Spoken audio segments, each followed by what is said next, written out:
Hello, and welcome back to our Cancer Wellness Speaker Series. We are so happy you have joined us for our final presentation. I'm Lori Ball. And I'm Kathy Alexander. Our series is designed to bring you topics that teach you how to strengthen your mind, body, and spirit during treatment and beyond. And that's what our nonprofit is all about. Faith and Gratitude is an organization dedicated to providing empowerment and education to cancer patients. Today, we have Carla DeRosa, a certified food medicine educator and raw foods instructor. Carla has unmatched skills in providing comprehensive training in alternative healing modalities to facilitate natural healing and wellness. She has combined her love for teaching with her passion for supporting people to heal themselves. Carla is committed to helping people expand their awareness of nutrition and health by sharing the benefits of raw and healing foods. Carla will share her nutritional insights and knowledge with all of us today. Her awareness of how our bodies heal through nutrition is phenomenal. We all have unique nutritional needs, and learning to support our system is a crucial first step when overcoming a cancer diagnosis. It is such an important factor. We always say, eat with intention and do it positively. What matters most is our outlook on eating and seeing it as a real source to heal our bodies. I completely agree. Our diet is such a great way to empower ourselves when we are on a healing journey. I can remember when I started making healthy smoothies in the morning or choosing a nice garden salad over a hamburger. These decisions made me feel like I was taking care of myself and making a real difference to my overall health. Self-care is essential to healing, and it starts with our food choices. Let's listen and learn more about plant-inspired eating from Carla now. Hi, I'm Carla DeRosa, and I'm a health coach and a raw plant food instructor. And today I'd like to talk to you about plant-inspired eating. So I'll be talking to you about how to use raw plant food as medicine. And I'm going to break my talk up into 3 sections. So first of all, I'll be talking to you about why raw plant foods supports the body and can support healing through diagnoses like cancer. And second of all, I'll be talking to you about some tangible ways to actually incorporate the habit of using raw food in your life, because it's so foreign. Most people, we're only using about 10% of raw plant food in our daily intake. So this is expanding that paradigm. So I'll give you some tips and practices to help make that a reality for you. In the third part of this talk, I'll be talking to you about the frequently asked questions. So I work with thousands of people who are transitioning to raw, using raw to help them through various diagnoses, including cancer, and they need some support. And so I know the top questions, and I'll be reading the top questions to you and answering them as well. So I'd like to start by telling you a little bit about my journey. So my journey with raw food started when I was a baby back in 1968. I was a colicky baby, and for anyone who knows what a colicky baby is, this is a baby who stays up all night because of upset stomach. It starts after the child is fed, and it could lead to vomiting, bloating, diarrhea, constipation. It's cyclical. So that was my babyhood, and those symptoms rolled out into my childhood and young adulthood and adulthood as irritable bowel syndrome. So I had terrible digestion, and I went to see many doctors throughout my life and never really got any relief or support. And so when I was about 45 or 46, I had 2 small children. My digestive issues had progressively gotten worse. I was what I considered a vegetarian, and I thought I had it all figured out, but I was so sick. I was, number one, sleeping 20 hours a day. I was so fatigued. I could not take care of my children. Everything that I ate came out exactly the way I put it in. And that was a clue that I wasn't getting into the nutrition, and that's why I was so listless. And so I went to, once again, specialists, doctors, and they really couldn't support me. I got a 300 needle prick test for allergies. I had no known allergies or antibodies to any particular foods, but I knew it was food related. I kept doing my research. I didn't let that stop me. I started to find out about what's called elimination diets, and that some foods cause people to react. So I said, I wonder if I'm reacting to some of these foods, even though I may not be allergic to it. I eliminated corn, wheat, sugar, and dairy, and some other foods, and I started to feel better. And I kept on with the elimination diet until I just got down to raw fruits and vegetables, and I felt good. But I knew that I could not live off of just apples and lettuce, and that's basically where I got. And so I continued to do my research around raw food. I found this institute called the Living Foods Institute, and it was started by a woman. Her name is Brenda Cobb, and she was diagnosed with cervical and breast cancer. And she wanted to do something completely different and completely natural. So she did raw food for about a year, and when she returned to the doctor, she actually had no detectable cancer. And so, of course, I'm not a doctor, and so I'm not going to be making recommendations. I'm just sharing with you stories, anecdotal stories, and also my own experience with people who have worked with cancer and used raw food to help them support their health as they rebuilt their health after that diagnosis. So Brenda was so inspired by being able to have an impact on her own health without surgery or radiation or chemo, she decided to open an institute. So later on, I joined that institute as a trainee, as a participant. I had 10 days of raw. I thought it was going to be hard. It really wasn't. The food was delicious. But after 10 days, I had lost 15 pounds. I had lost inflammation. I had lost lots of waste from my body. So my body was cleansing and detoxing. My energy levels were back. I was able to take care of my children. I mean, in just 10 days, it was quite amazing. And so that's what got me so interested in raw food. So I said, I have got to teach this. So subsequently, I started working there. I worked there for several years, and I worked with many, many people, supporting them and learning about raw foods. So that's a little bit about my journey, and that's how I got here. But more important, why raw plant foods for you? Why?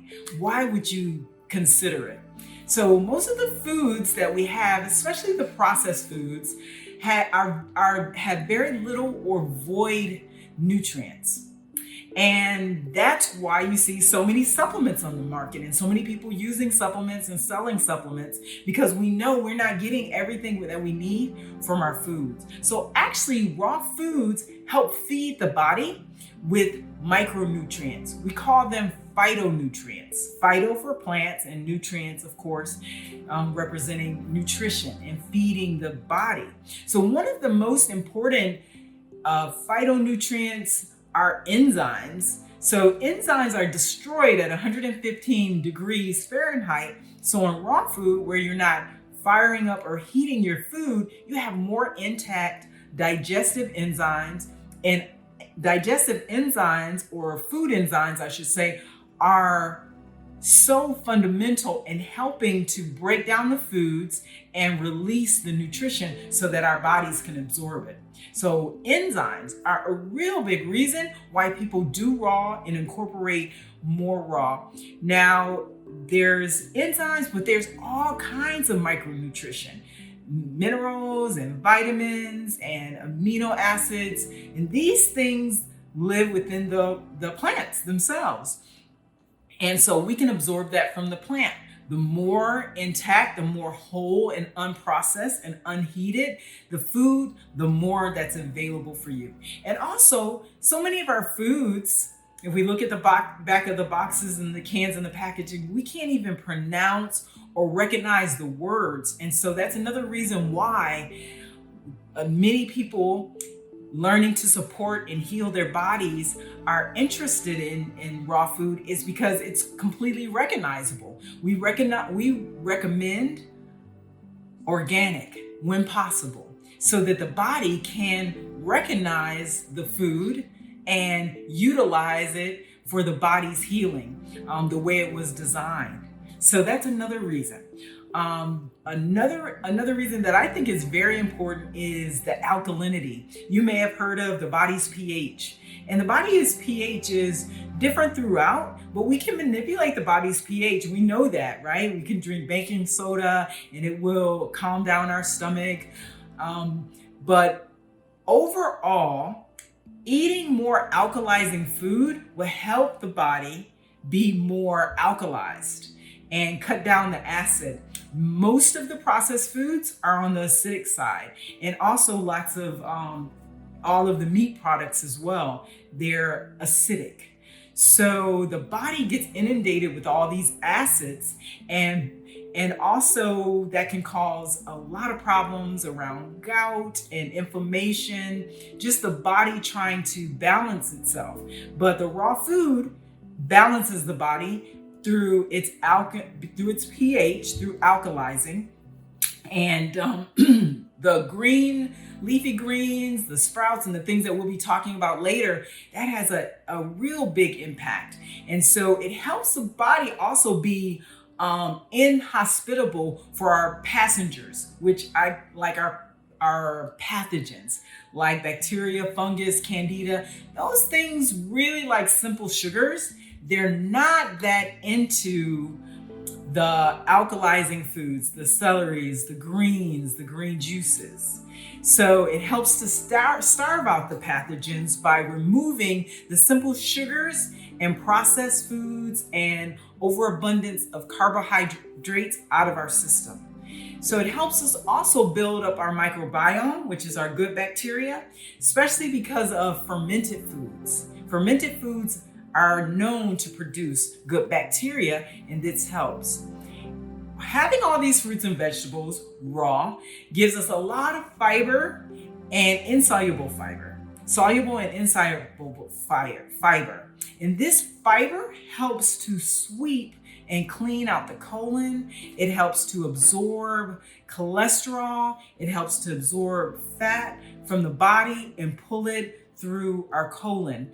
And it's very, very supportive, because having a clean colon boosts your immunity. Most of our immunity resides in our digestion. So this is very, very helpful. Also, some additional benefits. Hydrating to the body. Most vegetables are mostly water. You're looking about 80% water. It helps to cleanse the organs. It helps to physically remove buildup of toxicities. It helps to remove mucus, which is another way the body tries to protect itself. It helps bring all that toxicity through our waste. So those are the reasons why people lean into raw plant food. So now I'd like to talk to you about how you can incorporate raw food. So there's a whole world of raw food. And if you're not familiar with raw food, there's all kinds of ways of preparing it. You have healing raw food, which I'm talking to you today because we're talking about helping use the food to support the body when you're healing from cancer. And there's also gourmet. So we don't really want to think about gourmet. We want to focus on the healing raw food protocols. So how do you incorporate it? I know in many people's journey, let's say Dr. Brenda Cobb, when she was using the raw food to support her health journey, she went completely raw. She went 100%. And this can be quite challenging because, believe you me, this world doesn't really support 100% raw. It's not that you could just grab it off the corners at the grocery store and the convenience stores.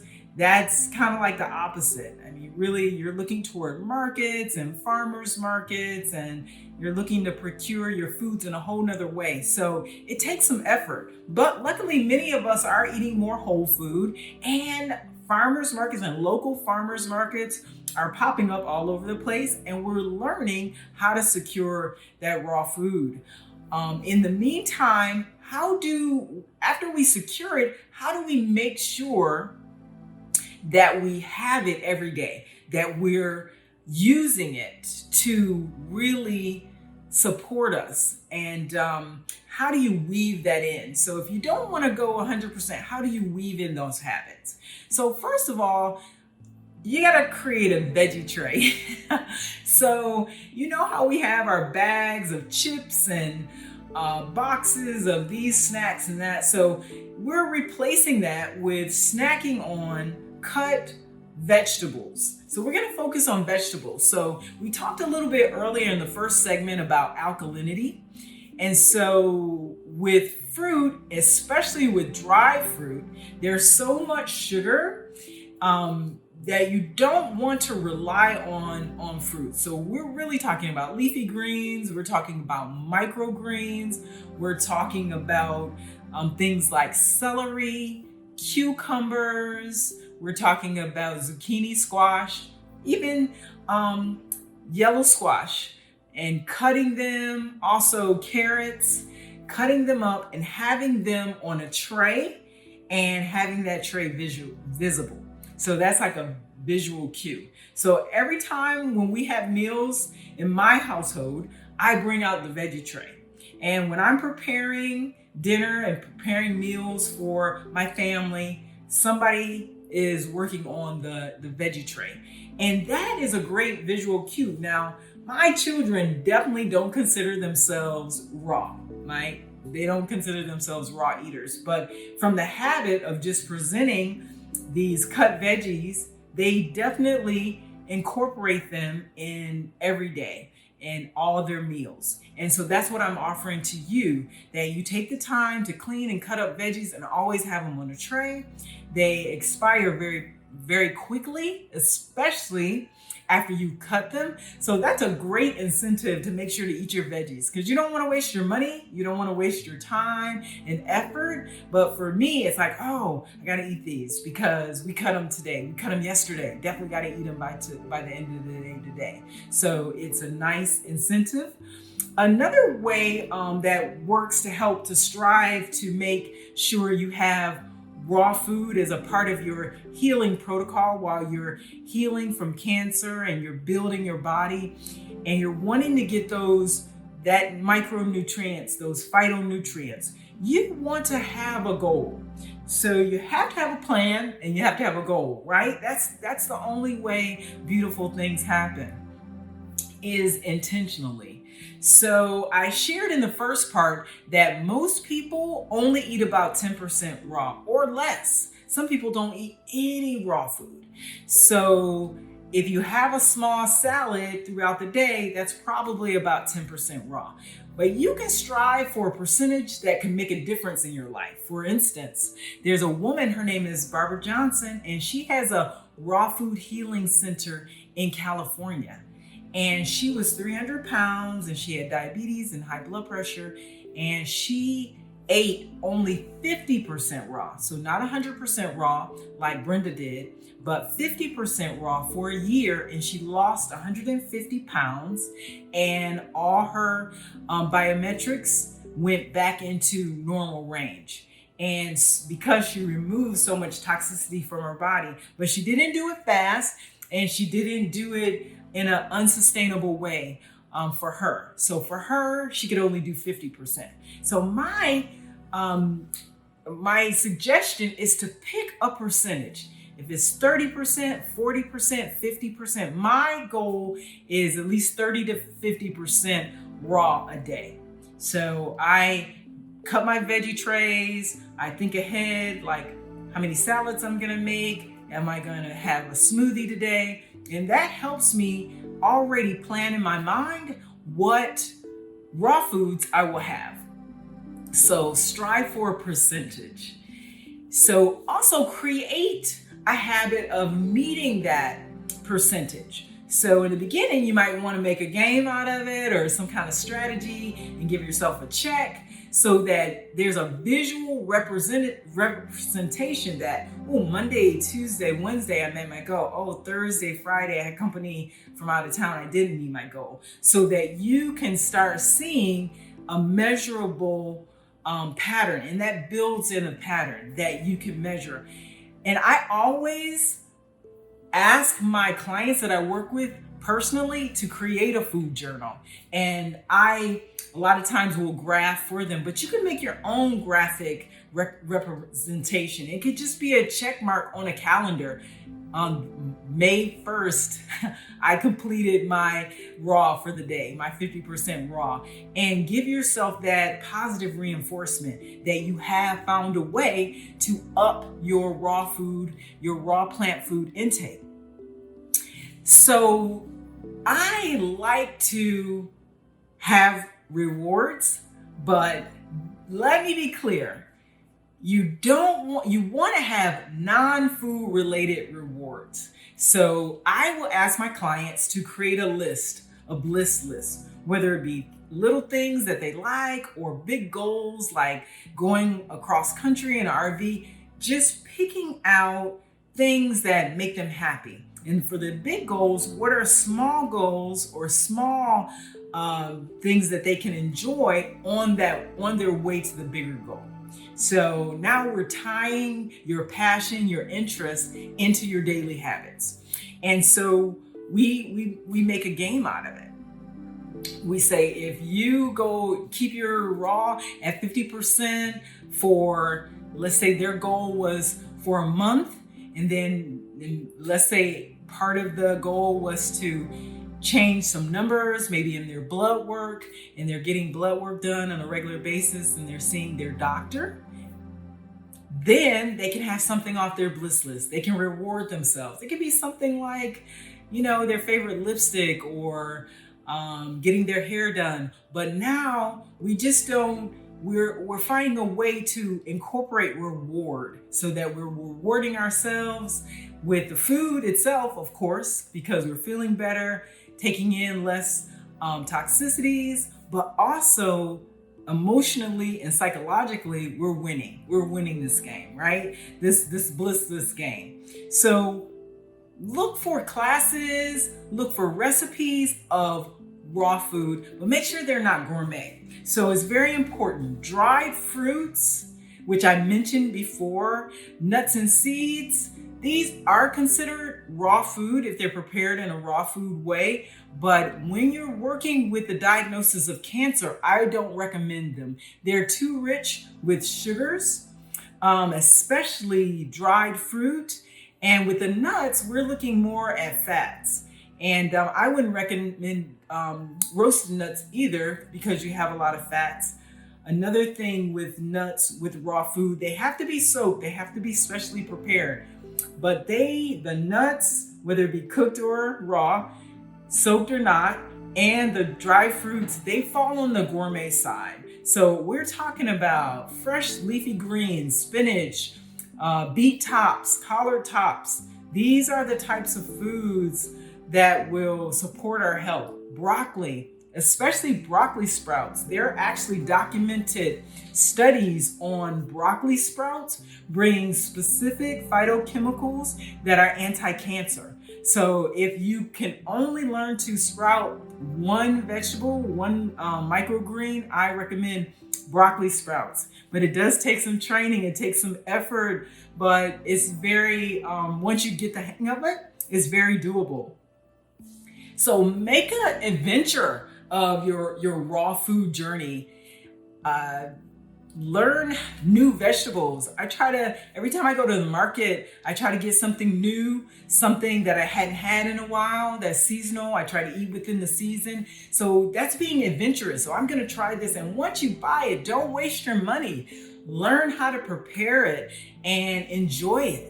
This is the whole idea behind making it an adventure. You don't want to buy a bunch of stuff and then waste it. And then psychologically, you're like, oh, I don't want to waste my money. I know I'll eat the processed foods. And so then we start back being gravitated toward that because of their convenience. But their convenience can have a very ill effect on our body and health.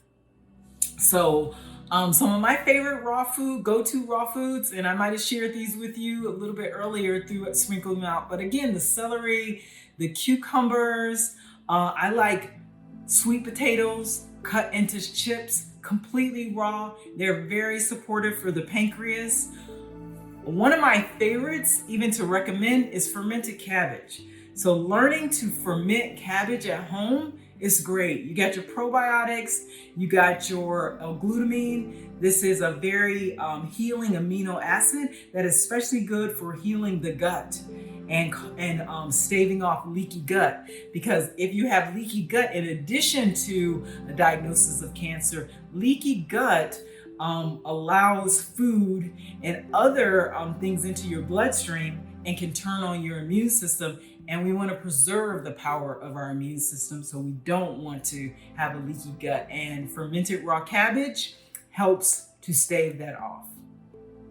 Now, I'd like to cover with you the frequently asked questions. So in part one, we talked about why raw, why plant raw foods, these whole foods. We talked about the nutritious aspect of them, the phytonutrients. We talked about the water.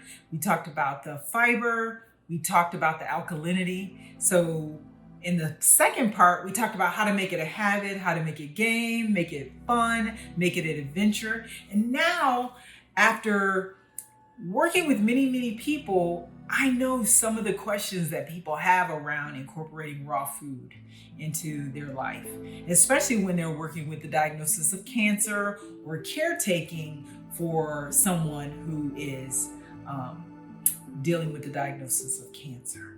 So the number one question that I always get when people are transitioning into plant and to especially raw foods, they ask, where will I get my protein? So there has been much education that we must have meat every day, and an ideal world would be breakfast, lunch, and dinner. And that was the thinking that I was raised into back in the 1960s. And since then, going plant-based and being completely vegan and plant-based has been more popularized. And also, we're starting to see more and more true scientific studies showing that people who are doing a whole food, plant-based diet lifestyle, that it supports their health. But still, we can't get past the thought that if I only eat plants, how am I going to get my protein? So I just want to share just a little bit with you about where proteins actually come from. So proteins come from organisms like ourselves taking in amino acids. And amino acids are available in plants. So I'm sure that in your lifetime, you've heard of the 8 essential amino acids. Many foods are fortified with them, right? They incorporate the essential amino acids to make them healthy. Well, plant foods have amino acids. They have everything that we need that we could take into our body. And when we take these amino acids into our bodies, guess what? They form bonds and create protein. So actually, our body is a protein making machine. In fact, that's one of the mantras that I teach to my clients. It's like, your body is a protein making machine, but you have to get the amino acids. You can't do it without it.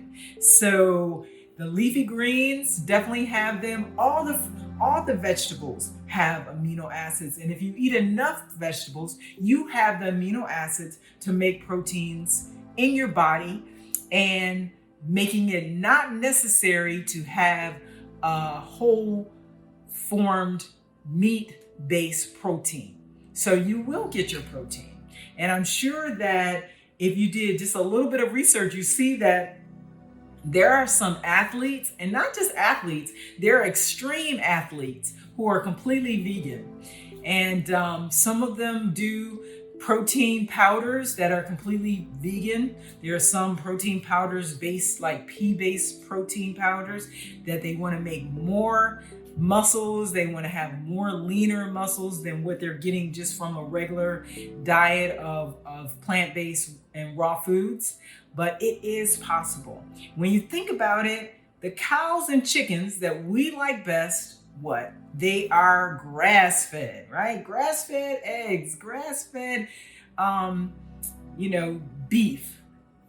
So they eat just a one food diet of grass, and they become, especially the beef, massive. They're getting all the amino acids they need for their bodies to make proteins and for them to build muscle. And then we eat the beef. Well, we can skip the middle moo and just go straight to the grass. And for us, our grass is kale, collards, turnips, microgreens, so radish sprouts, broccoli sprouts, alfalfa sprouts, all these microgreens, sunflower sprouts. That's one of my favorite. They're super sweet and they're very high in protein.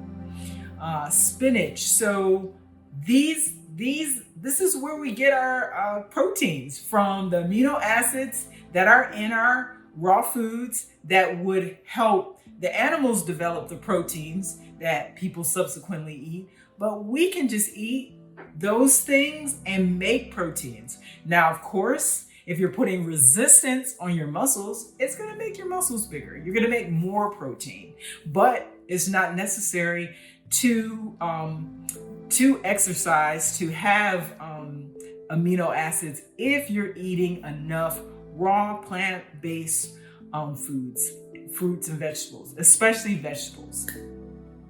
And you probably hear me keep correcting myself and say vegetables. Because one of the principles, and this was, I touched on just a little bit in the first talk when we were talking about alkalinity. So acids are formed from simple sugars. So flour, cane sugar, all these things, high fructose corn syrup, all these sugars, they acidify a body. And so that is what we don't want. Even when doctors are doing exploratory work, they use radiated sugar water to find cancer because it makes cancer go crazy. So when we're focusing on raw, that's why I wanted to steer you away from gourmet raw and focus on healing raw. And because that's going to minimize your sugars, that's going to minimize your fats. It's just going to mostly focus on your alkalizing vegetables and leafy greens. So that brings me to the next question. How do I get my family to eat raw? Okay, I want to go raw, but I don't want to make all these different things for everybody. And I understand that because I have a family myself. And so when I first went raw, I was so excited. I was like, okay, we're going raw. It didn't land very well. So I had to pull back, and I needed to do raw for myself because I shared with you what I was going through with my health challenges.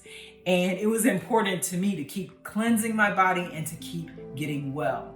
Well, for my family watching me and me making my veggie trays, putting them out, eating my raw food, preparing it right next and putting it right next to them, slowly but surely, I was leading by example, and my family started to eat the raw food on their own. So I had a misstep. I tried to force them to eat raw food, and they rejected it. Luckily, After some time watching me embrace raw food, they wanted to follow me, and maybe not even consciously, but they began to follow me. And so that's the best way. Lead by example and allow your family to see how it's impacting your health, and then they will be attracted to it. And as you get better with your recipes, they're going to taste better and better, and then they're going to be more appetizing to your family members.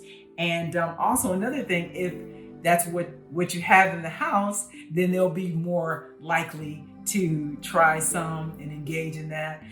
That's another thing in terms of when you're going raw. You have a lot of snacks and things that don't support you and they're more convenient.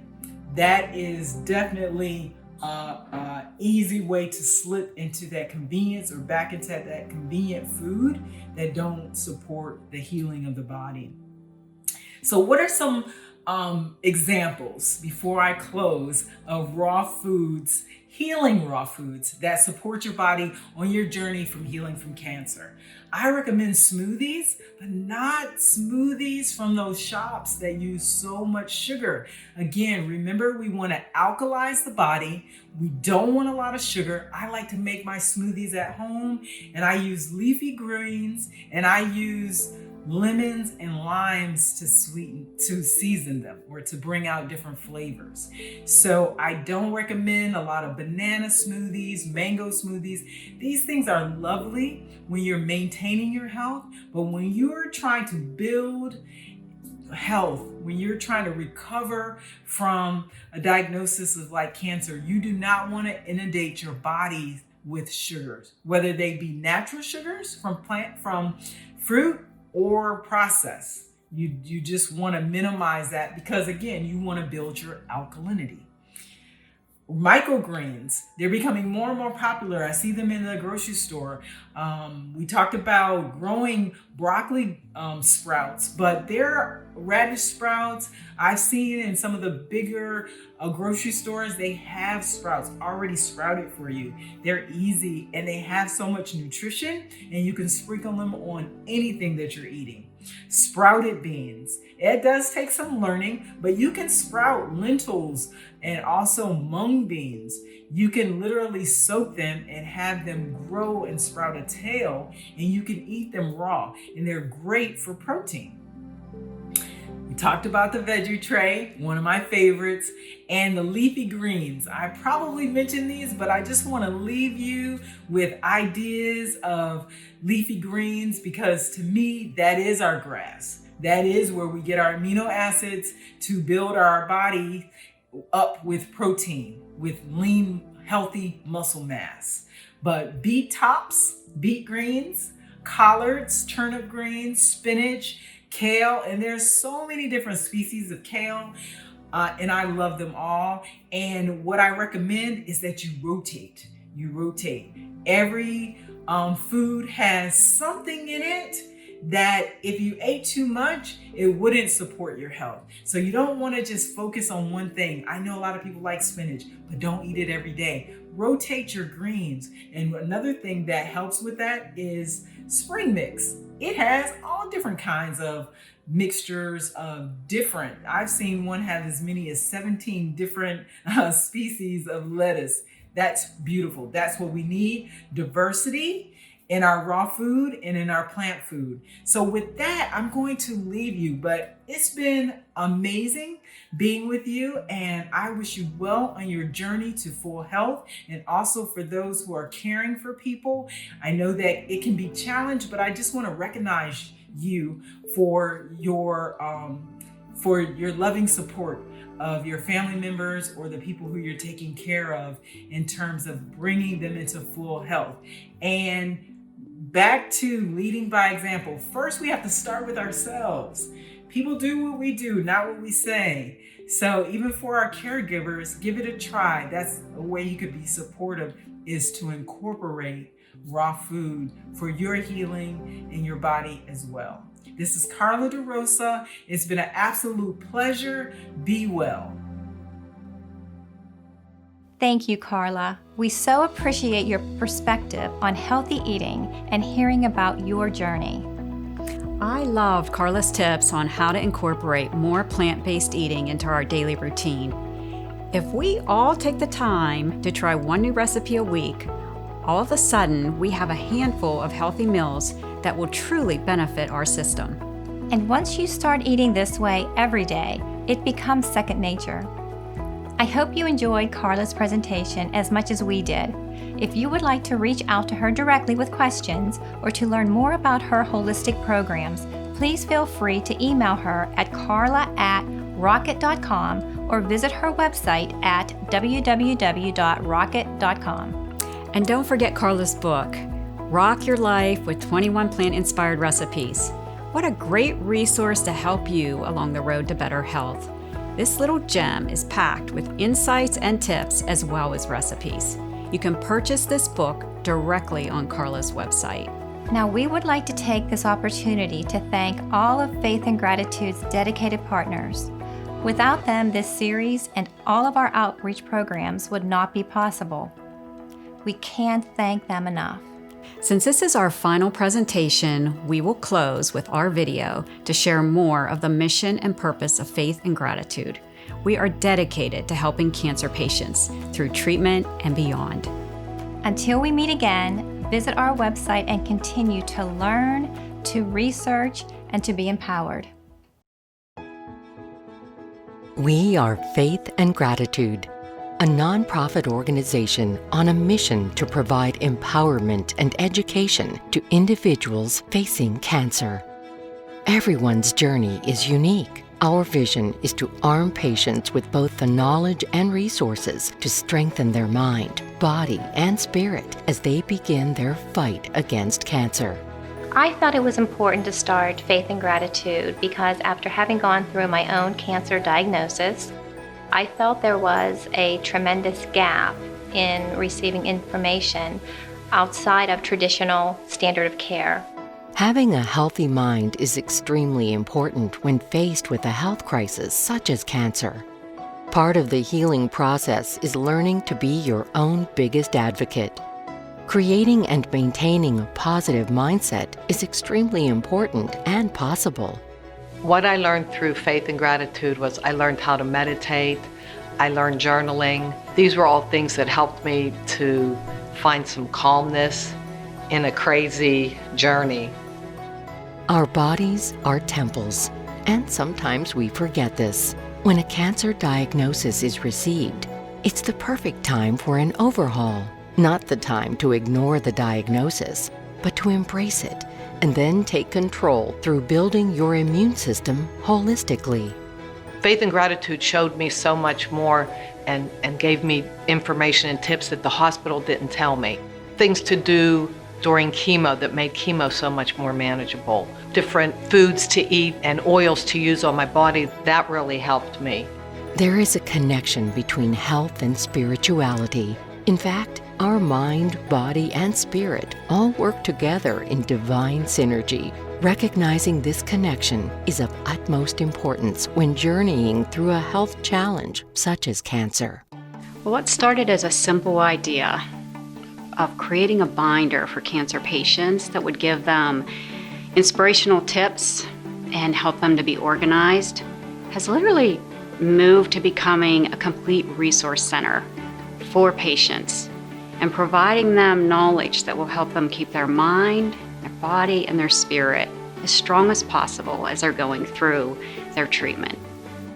Through the Faith and Gratitude website, seminars, one-on-one meetings, and our resource binders, individuals can gain access to holistic information and find support free of charge. We encourage everyone to be self-advocates for their health and to develop a treatment plan with their doctor. My hope is that Faith and Gratitude will become the premier resource for cancer patients and their families. Going through a cancer diagnosis truly is just not that person. It is their families and their friends, and we're hoping to be able to reach as many people as we possibly can and provide as much as we possibly can in the form of research, educational tools, just to empower the patient. Faith and Gratitude is overseen by an experienced leadership team who knows firsthand the impact cancer has on a person's life and is deeply committed to providing support that will make a difference. I'm thankful for life. I'm thankful for every day being a day of opportunity. You go through the steps of being diagnosed, and it's overwhelming. But with faith and gratitude, you know that you have hope. You know that you have a chance. We believe the path towards better health begins with empowerment. Join us in the fight against cancer.